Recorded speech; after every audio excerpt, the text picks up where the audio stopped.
enjoy that 2023 World Series, but you guys can suck it this year. Yeah, I'm all in on that one. So this is about as opportune as it can get for where the Astros are right now to have the All-Star break coming up. At some point on the other side of the All-Star break, you're going to get Kyle Tucker back. Justin Verlander, I don't want to be overly confident about anything with Justin Verlander, but at the very least, there haven't been any more setbacks announced, and he's playing catch every other day. I don't know when his return is going to be. The Luis Garcia is the one that is way more imminent, and he, as much as Luis Garcia's personality is, there's been no drama. There's been no drama with Luis Garcia's recovery. It's just been, all right, it's Tommy John. It's going to take a long time. And as far as we know, it's been right on track as he works his way through the minor league system. That part, the second half surge, including whatever they choose to acquire or whatever they're able to acquire with the starting pitching is something to look forward to. I guess, I'd ask you before the break, what's Creighton getting most worked up about with the Astros this season? Or at least lately, like over the last couple of weeks. I need the barometer that is Patrick Creighton's Astros takes. I was going to say, the two things he always gets upset about is anytime anybody references Martin Maldonado being missed or Dusty Baker being missed. That's guaranteed to set him off.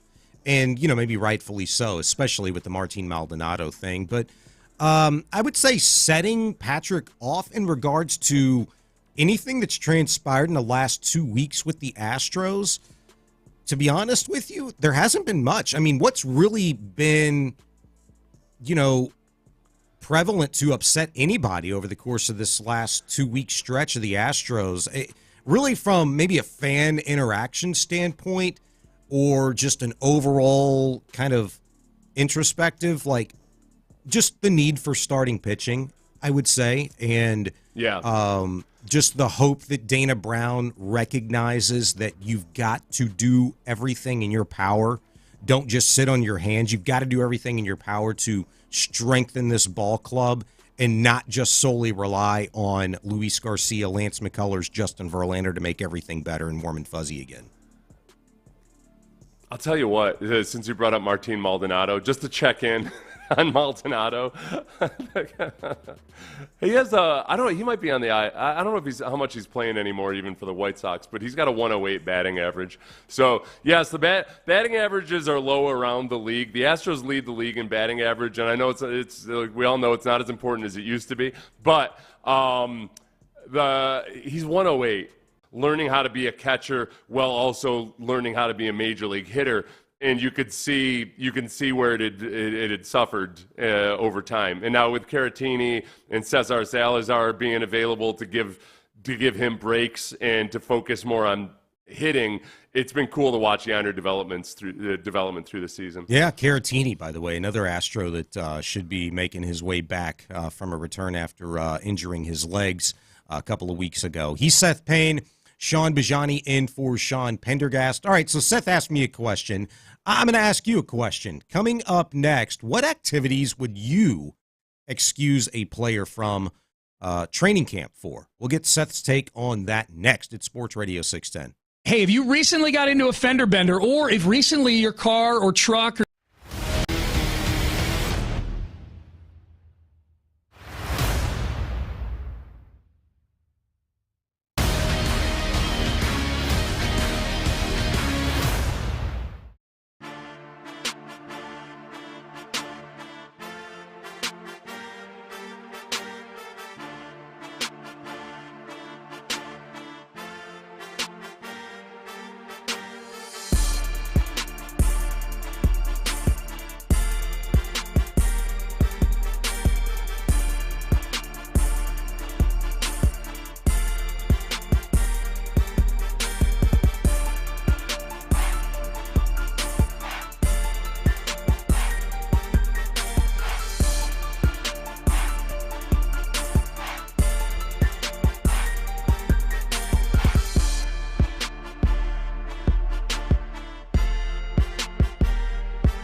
Live from the Twin Peaks studios, Sports Radio 610 presents Payne and Pendergast. And for Sean Pendergast, I'm Sean Bijani, along with Seth Payne, Ben Gary producing. 713-572-4610. 572-4610 if you'd like to text in. If you want to join the chat on YouTube, you can hit us up that way as well. Customers now without power, it's been updated to 1.78 million and change in and around the Houston area. That the latest. We'd like to think there'd be a pretty significant dent in that number by noon. Maybe that's wishful thinking, but you never really know the severity of the damages that they're dealing with. Yeah, if you're one of the 1.7 million, it's probably hard right this moment to be excited and happy for the 100,000 that may have gotten their power back. Don't worry, it's not you're not going to be judged for being unchristian like or something like that. That's a aftermath of a hurricane. Props to all of those electrical workers, the people that are in charge of restoring power. They're badass. I know that. And just consider just the challenges that they've had over the course of the last month. And for them to do what they've done just in a few weeks' time, it's been pretty remarkable.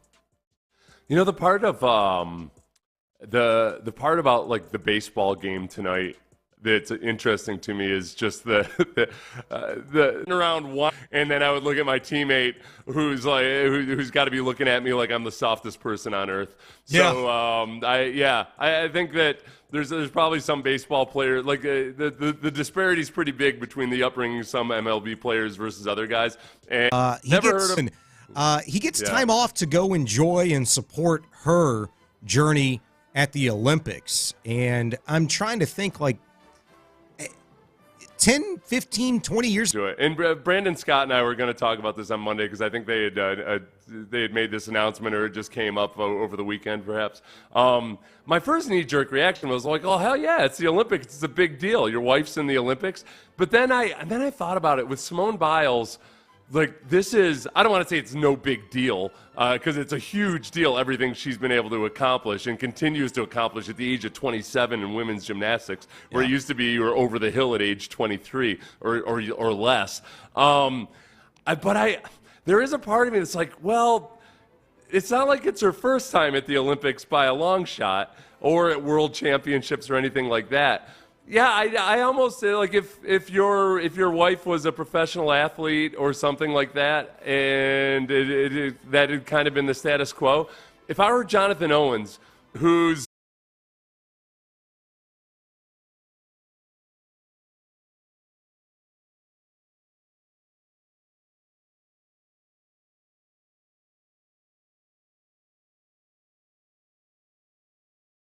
I don't know. I do think it's an acceptable reason to miss. I just don't know about individually whether I would have done it or not. Remember, there was that the same sacrifice if it were, if she were training and I was in the Super Bowl or something, she wouldn't go to it. But Olympics might be the cutoff line. Is that Nick Mangold? Are you thinking of Mangold? Yeah, it was Nick Mangold. That's right. Yeah. Because his sister was like a shot putter or something. Olympic weightlifter. She looked like Olympic weightlifter. Yeah, she looked like she could kick your ass 3 days till Sunday, or 3 ways till Sunday. She was tough. She was really tough. And his sister, too, was very much like, she was tough. She was like, yeah, whatever. I don't need Nick. I feel like Simone, this is as a testament to Simone Biles. I think that she would love if I don't show up to so as a coach, I would say that to a player. Like, dude, what the hell's your brother even thinking? It was even my brother. Even just me doing this job, my brother still had a knee-jerk reaction when they wanted to have their wedding in the fall. He was like, "Hey, we'll have it. We can do it on Friday night if that makes it easier for you, or would it be better to do on a Saturday?" And we did it on a Saturday, so I could be back in time to do my pregame show on Sunday. There you go. Because everything revolves around the NFL in the Payne household. So no, marriage and the family, unacceptable. Yeah, I would agree with that one. I have many that could kind of lead to a different conversation, or a similar one at least. But there are rules that have to be applied when you decide to get married, and the people that you're going to include on that.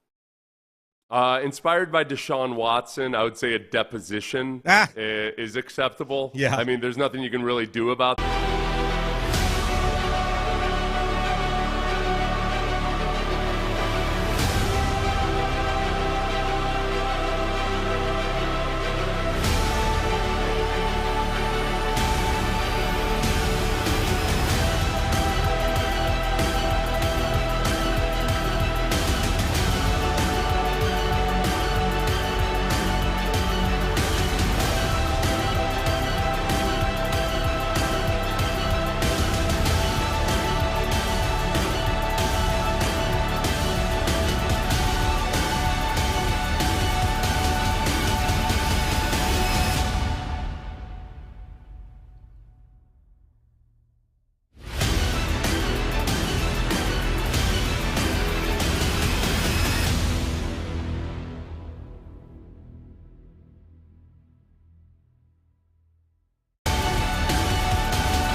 to Houston. Insider access, exclusive content. Sports Radio 610. The Texans play here. An Odyssey sports station.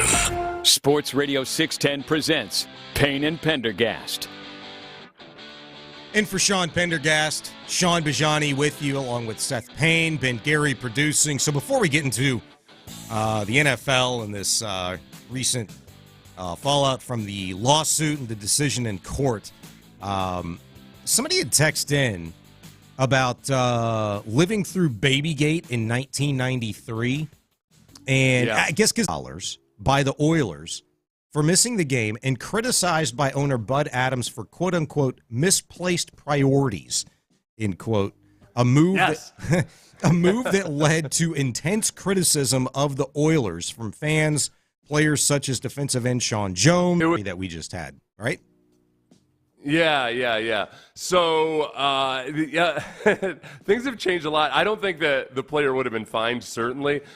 Football, it's still more of a hot topic than in baseball because baseball, there's just so many games. But when a guy might potentially miss or plans on missing because you have to worry about that. You know, it's like being a policy or anything. But I do think, the timing of it matters. The fact that it's training camp would be different than if it was during the regular season. If it were regular season these days, I would not be comfortable with one of my players missing a regular season game to go watch the Olympics, especially when the dude's wife is already an incredibly accomplished athlete, like way more accomplished than anybody on the current Bears roster. I don't even know that it has anything to do with or should, like, who the player's wife is or would be, but rather who the player is. No, because matters. Jonathan Owens is a guy, he's a fringe guy. He may or may not even make this team, whereas if it's during the regular season, this is a guy who's obviously already on the team, even if it's like via practice squad, regular season, you might need that guy to be called up. And so, granting somebody 2-3 days away to go watch your wife, participate in the Olympics during the regular season, that's a tall task during the regular season. Right. So during the regular season, I think it would be a no-go for anybody. I don't think you would get any sympathy for it. Like the paternity leave stuff, people are very divided on a lot of that, and it gets really hotly contentious very quickly. I think that with something like this, that the fact that one's brother, I might say, hey, listen, man, you're fighting to make this team, and it's cool to go to the Olympics and everything, but you got to really weigh just exactly like how much you can afford to miss being there for training camp. I would advise against it. Well, but see, then I would say, especially considering that, Jonathan might be a safety blanket for his wife, Simone, from a mental aspect. Like, dude, 2 days, 3 days, 4 days, whatever it is, that's not going to make the difference between you. Oh, but I'm the exact opposite in that when you're in that position, every little thing matters. And you've got to be hyper reliable because every little thing matters. Like I don't usually get swayed by like Aaron Rodgers missing minicamp. People will say, well, that's not going to be the difference between winning or losing in September or October.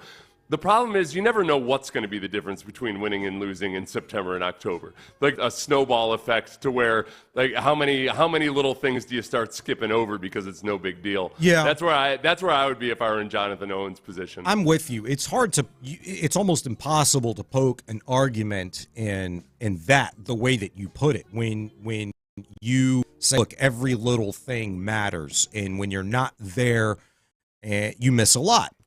I do agree with that. And so it's just maybe it's not that little thing or those little things that you miss particularly that is going to make the difference. That would kind of be the only counter argument that I would have. But then again, you never know. It could be. Yeah. As we kind of pivot here, like, I know you had some thoughts on this in regards to the NFL Sunday ticket lawsuit, why you think it's a big deal. And I know Mike Florio had his take on it, which, of course, he always does. Yeah, so the NFL lost the lawsuit, which there will be an appeal, but basically alleging that they had kind of, I guess price fixing would be the simplest way to put it, that they had basically forced DirecTV to charge a really, really high price for the NFL Sunday ticket. Mm-hmm. And I think I'll get some money out of this if the judgment goes through. It looks like it could be upwards of $14 billion the NFL will have to pay. And Florio keeps insisting that everybody should care about this, and meanwhile, nobody seems to care about it. And I started wondering, like, okay, well, people don't care about it because I think there's not an immediate repercussion for the vast majority of football fans. A very small percentage of NFL fans had Sunday ticket. So I don't know. I don't know if I ever get more than like $100 out of any of these class action suits, but I've Sunday ticket forever. The 400, it would work out to $437 million, give or take a few million per team that they'd be on the hook for. Yeah. I think that's the part where it might end up, if it goes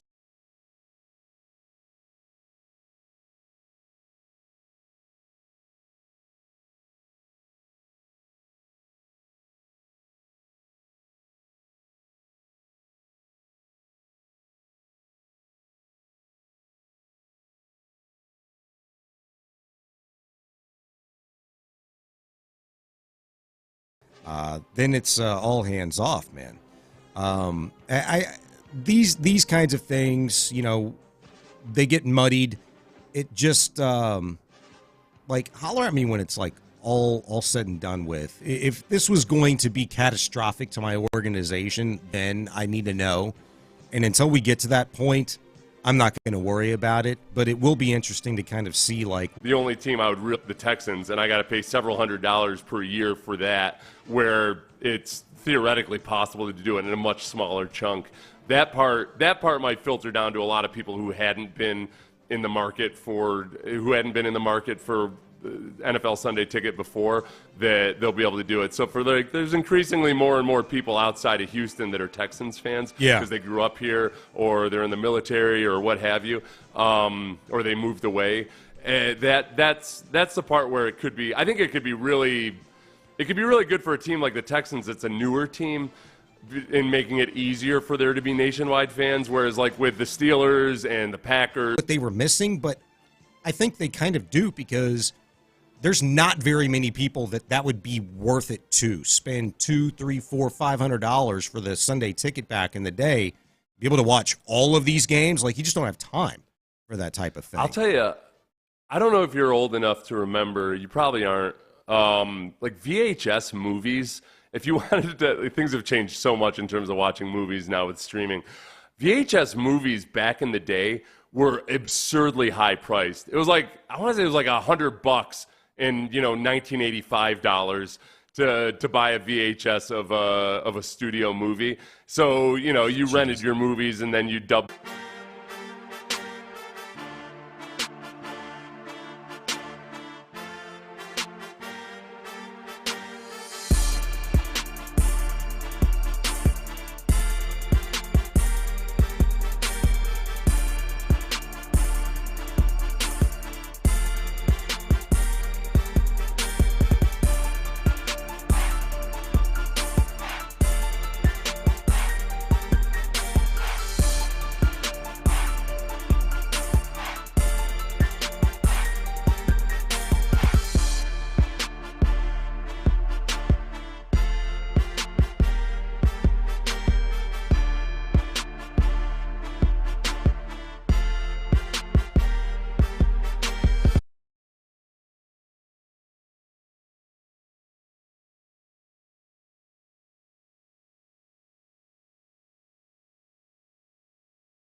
Sports Radio 610 presents Payne and Pendergast. Sean Bijani, Seth Payne, back with you at Sports Radio 610. Sean, message about 15 minutes ago from the 281 says, heading north on Highway 6 from Hempstead to College Station, counted 73 power utility repair trucks heading to Houston. That's a good sign. Oh, wow. Yeah, hell of an effort it's going to take, for sure. There's a lot to clean up, a lot to kind of get through. And I don't know if it's still the case now, but I know driving in this morning at around 3:30 to 4 o'clock, even coming off of the Wesleyan ramp, exiting 59 to get here in Greenway, just behind me, I had noticed a car having some trouble making their way through some high water on the frontage road. So just keep an eye out for that. If you do actually have to get out and about today, respect the barricades. Don't try to go through them. They're up there for a reason, I would imagine, if there's no need for it to. And this immediately had people speculating as to whether this meant he's like physically as fit and as ready as he's ever been at the age of 35 to come back and play in the NFL, or if he had more just gone along the lines of like, okay, he's in his post-retirement Instagram / let's sell some nutritional supplements phase. I don't know. I get the guy looks like he could be. He's like a cartoon version of a defensive end. Like most defensive ends in the NFL don't have physiques like this. He's not skimping on his workouts right now. I feel much like you do. I think that this is more of an indication that whether he meant it this way or not, that it's very, very possible that he comes back and plays in the NFL this year. I think it's very possible that he comes back and plays in the NFL this year for your Texans. This is just another reminder that, hey, in case you missed it, I'm getting ready.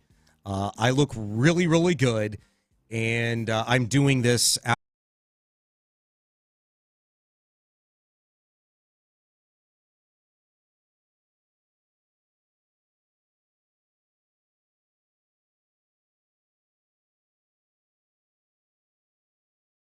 And, it's been 20 years now that I've had friends or, teammates or whomever else go through the retirement process, myself included. That first year out, it can mess with your head, and usually that first year, like when you're dead set and like, nope, I'm done. I had all these injuries. I'm tired of being in pain all the time. You're ready in your mind. Nope, there's no way in hell I'm ever going to want to play again. But then all of a sudden you get to midway through that first year that you're out, and you start to realize, oh wow, my body actually, I feel way better now than I did in the last 5 years of my life.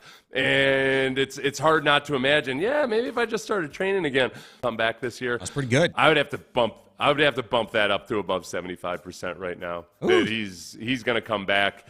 Probably for the Texans. I think there's other scenarios where he might go to another team, but I think he's probably going to come back. See, I would say that should give Texan fan even more reason for optimism that JJ comes back, is the fact that Seth Payne has bumped his level of optimism up to 75%. That would do it for me. Probably going to move the line.